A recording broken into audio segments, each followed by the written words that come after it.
Hi guys, കൊല്ലം ജില്ലയിലെ അഷ്ടമുടി കായലിനടുത്ത് സാമ്പ്രാണിക്കൊടി എന്നൊരു ചെറിയ ഐലൻഡാണിത്. സിറ്റിയിൽ നിന്നൊരു 13 കിലോമീറ്റർ മാറി കേരളത്തിലെ ഏറ്റവും ആഴമേറിയ അഷ്ടമുടി കായലിൽ കുട്ടികളടക്കം നീന്തൽ അറിയാത്തവർക്കും എന്നാൽ വെള്ളത്തിലിറങ്ങാൻ ഒത്തിരി ഇഷ്ടമുള്ളവർക്കും പറ്റിയൊരു സ്പോട്ടാണിത്. മുട്ടോളം വെള്ളത്തിൽ നടന്ന ദ്വീപിൻ്റെ ജൈവ വൈവിധ്യം അടുത്തറിയാൻ കഴിയും.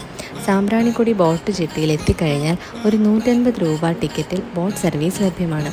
ഈ കായലിൻ്റെ ഭംഗി ആസ്വദിച്ച് പതിയെ അവിടെ ചെന്നെത്താം. പച്ചപ്പ് നിറഞ്ഞ കണ്ടൽ കാടുകളും ശാന്തമായ ജലപാതകളും ഇവിടെയുണ്ട്. പ്രാചീന കാലത്ത് ചൈനീസ് കപ്പലുകൾ ഈ തീരത്തടുക്കുമായിരുന്നു. അവരെ നാട്ടുകാർ ചാമ്പ്രാണി എന്ന് വിളിച്ചിരുന്നു. പിന്നീട് ഈ സ്ഥലം സാമ്പ്രാണിക്കൊടി എന്നറിയപ്പെട്ടു. സാമ്പ്രാണിക്കൊടി ദ്വീപിന് ചുറ്റുമുള്ള കായലിലൂടെ 30 മിനിറ്റ് ബോട്ടിംഗ് സൗകര്യം ഒരുക്കിയിട്ടുണ്ട്. അതിനൊരാൾക്ക് 100 രൂപയാണ് ചാർജ് ചെയ്യുന്നത്. പ്രകൃതി ഭംഗി ആസ്വദിക്കാൻ ഇഷ്ടമുള്ളവർക്ക് ഇതൊരു ബെസ്റ്റ് ഓപ്ഷനാണ്. ലൈഫിൽ ഒരു പ്രാവശ്യമെങ്കിലും ഇവിടം വരെ വന്നു പോകുന്നത് ഒരിക്കലും ഒരു നഷ്ടമാവില്ല.